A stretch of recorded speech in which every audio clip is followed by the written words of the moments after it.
तुम्हीही यूट्यूबवरती चॅनल सुरू केलं आहे आणि त्यावरती व्ह्यूज फारच कमी येतात. एक लक्षात ठेवा, आपल्या व्हिडिओज किंवा शॉर्टवरती आलेले व्ह्यूज हे आपली किंमत ठरवत नाही. आपली किंमत आपण स्वतः ठरवायची असते आणि त्यासाठी एक ठराविक वेळेची वाट पाहायची असते. नमस्कार, मी कविता आणि तुम्ही पाहत आहात ग्रो विथ कविता या आपल्या चॅनलवर तुमचे स्वागत आहे. आपल्या चॅनलवरती यूट्यूब रिलेटेड व्हिडिओज आणि तुम्हाला मोटिवेट करण्यासाठी छान छान व्हिडिओज घेऊन मी येणार आहे. जर तुम्हाला याचा फायदा होत असेल तर या चॅनलला नक्की सबस्क्राईब करा.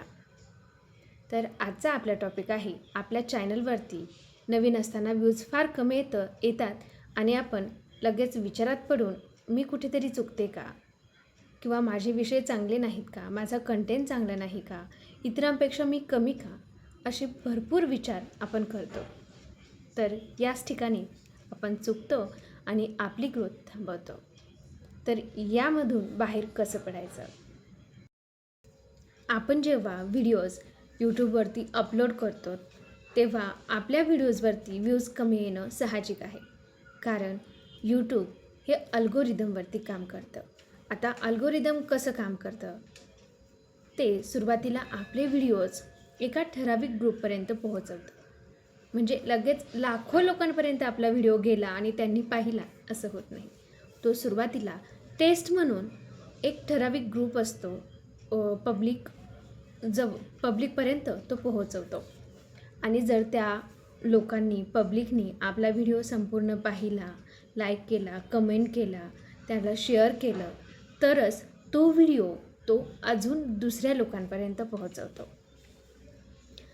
याशिवाय आपलं व्हिडिओ अपलोड करण्याचं सातत्य, आपण आज व्हिडिओ अपलोड केला, उद्या केला, परवा केला, नवीन रोजच व्हिडिओ अपलोड केला आणि एका आठवड्यानंतर कंटाळा म्हणून पुन्हा 4 दिवस गेले, 2 दिवस गेले, असं जर केलं तर आपला व्हिडिओ अल्गोरिदम पुढे पाठवत नाही. कारण सातत्य हे खूप महत्त्वाचं असतं. म्हणून सुरुवातीलाच तुम्ही आठवड्यातून किती दिवस व्हिडिओज अपलोड करणार आहात आणि शॉर्ट्स अपलोड करणार आहात ते ठरवून घ्या आणि मगच व्हिडिओ अपलोडिंग करायला सुरुवात करा. जर तुम्ही जास्त व्हिडिओ बनवू शकत असाल, बनवतही असाल तर लगेच अपलोड करू नका. ते अपलोड करून अनलिस्टमध्ये सेव्ह करून ठेवा. त्यामुळे काय होईल, जर तुम्हाला कदाचित दुसऱ्या वेळेला ज्या दिवशी तुम्हाला व्हिडिओ अपलोड करायचा आहे त्या दिवशी व्हिडिओ अपलोड करायला टाईम नसेल किंवा बनवायला टाईम नसेल, तर तो अनलिस्टेड केलेला व्हिडिओ तुम्ही त्या ठिकाणी अपलोड करू शकता आणि व्हिडिओ पोस्ट करण्यातलं सातत्य हे तुमचं टिकून राहील. यामुळे अल्गोरिदमला एक पॉझिटिव्ह सिग्नल मिळतो आणि तुमचा चॅनल ग्रो करण्यासाठी तो मदत करतो. आता हे झालं व्हिडिओ अपलोडिंग विषय. आणि जर तुमचा विषय व्ह्यूज येत नसतील तरीही बदलू नका, कारण विषय बदलत राहिलात तर अल्गोरिदमला तुम्ही कोणत्या विषयावरती व्हिडिओ बनवत आहात हे समजायला वेळ लागतो. म्हणून सुरुवातीचे व्ह्यूज जर कमी असतील तरीही तुम्ही जो विषय निवडला आहे, कोणताही असो, कुकिंग विषय असो, ब्लॉगिंग असो, मोटिवेशनल असो, अजून इतरही क्लासेस असो, कोणताही असो, तुम्ही त्याच विषयावरती व्हिडिओज बनवा.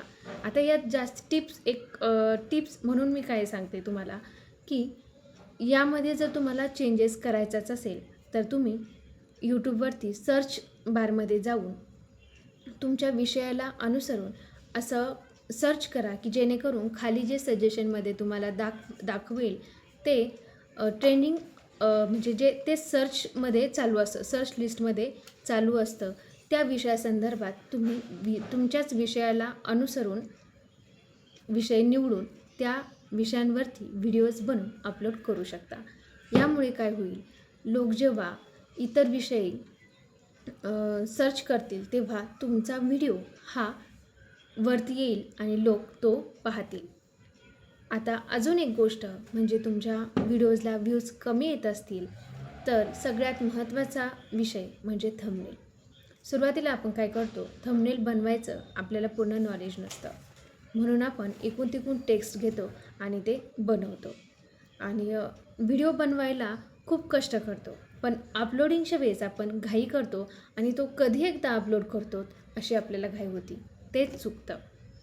म्हणून व्हिडिओ बनवायला जेवढं कष्ट करता ना तुम्ही, तेवढाच कष्ट तुम्ही अपलोडिंगच्या वेळेस घ्यायचा आहे आणि थंबनेल बनवण्याच्या वेळेस घ्यायचा आहे. थंबनेल हे साधं सिंपल बनवा, जेणेकरून दिसायलाही ते छान आणि मोजक्या शब्दात बनवा. एक एक लाईन पुरेशी आहे आणि त्यावरती टेक्स्ट टाकताना मेन विषय जो असेल तो मोठ्या टेक्स्टमध्ये टाका. नंतर सबटायटल अशा पद्धतीने तुम्ही ते करू शकता. त्यावरती तुमचा जर तुम्ही फेस दाखवत असाल तर फोटोही तुम्ही टाकू शकता.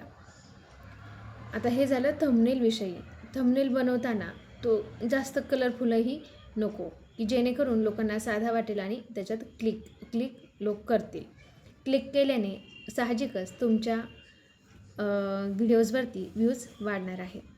आणि व्ह्यूज जर तुम्हाला वाढवायचे असतील तर तुम्हाला शक्य असेल तर रोजच एक शॉर्ट तुम्ही अपलोड करू शकता आणि आठवड्यातून 2 व्हिडिओज तुम्ही अपलोड करू शकता. आता हेच झालं व्ह्यूज वाढवण्यासाठी. पण जे मनाचं खच्चीकरण होतं ते कसं थांबवायचं? तर त्यासाठी व्हिडिओ अपलोड केल्या त्याचं ॲनालिसिस पाहायचं अगोदर थांबवा. आता ते पाहण्यासाठी मन तर ऐकत नाही, आपल्याला तर ते पाहावंसंच वाटत असतं आणि आपण ते सारखं दिवसभरातून सारखं ते ओपन करत असतो आणि व्ह्यूजचा नंबर पाहून आपण कुठंतरी नाराज होतो. तर हे आपल्याला करायचं नाही. आणि दुसरी एक गोष्ट म्हणजे आपण दुसऱ्या चॅनलवर भेट देऊन त्यांचे व्ह्यूज सबस्क्राईब पाहून आपल्याला असं वाटतं हे आपल्याच्याने अशक्य आहे, कारण आपल्याच्याने इतके व्ह्यूज आणि सबस्क्राईब केव्हा वाढणार, कारण इथं 1000 सबस्क्राईब करायलाच वेळ भरपूर लागलेला असतो. तर हे करायचं नाही, दुसऱ्यांच्या चॅनलला भेट द्यायची नाही, कारण त्यांचीही सुरुवात कधीतरी याच ठिकाणावरून झालेली असती आणि ते आत्ता कष्ट करून सातत्य ठेवून त्या ठिकाणी पोहोचलेले असतात. म्हणून आपल्यालाही जर त्या ठिकाणी जायचं असेल तर आत्ताच इतरांशी तुलना करायचं लगेच थांबवा आणि व्ह्यूजचा आकडा सारखं पाहू नका. सुरुवातीला थोडे व्ह्यूज येणं हे एकदम नॉर्मल आहे, ते येतातच. आणि शॉर्टपेक्षा लाँग व्हिडिओवरती व्ह्यूज तर फारच कमी असतात. जास्तीत जास्त दिवसातून माझंही सुरुवातीला 5 ते 6 असेच व्ह्यूज येत होते. म्हणून त्याचा जास्त विचार करू नका, तुम्ही सातत्याने व्हिडिओ अपलोड करत जा. आणि जेव्हा तुम्हाला असं खच्चीकरण झाल्यासारखं वाटेल ना, तेव्हा तुम्ही तुमच्याच व्हिडिओला तुमच्याच YT स्टुडिओमध्ये जाऊन व्यवस्थित पाहिलं तर पहिल्या दिवसापासून ते आत्तापर्यंत तुमचे थोडे का होईना व्ह्यूज वाढले असतील, सबस्क्राईब वाढले असतील, तेच तुम्ही पहा आणि स्वतःचं कौतुक करा आणि स्वतःला मोटिवेशन द्या की तुम्हीही नक्कीच करू शकता. आणि एक नियम तुम्ही कटाक्षाने पाळायचा म्हणजे पाळायचाच. जर तुमचं मन नसेल, तुम्हाला वेळ नसेल, तरीही अगदी छोट्यातला छोटा का होईना व्हिडिओ तरीही छोटा का होईना व्हिडिओज तुम्ही अपलोड तुमच्या वेळेला, तुमच्या ज्या दिवशी तुम्ही अपलोड करता त्या दिवशी नक्की पोस्ट करा. तर आजचा हा व्हिडिओ तुम्हाला कसा वाटला, थोडाही उपयोगी वाटत असेल तर चॅनलला नक्की सबस्क्राईब करा आणि तुमचे यूट्यूबविषयी किंवा काही सेटिंगविषयी, थंबनेलविषयी, काहीही विषयी प्रश्न असतील तर तुम्ही मला कमेंट बॉक्समध्ये नक्की विचारू शकता. तर एकमेकांना सपोर्ट करूया आणि असेच पुढे जाऊया. नमस्कार. संपूर्ण व्हिडिओ पाहिल्याबद्दल थँक्यू.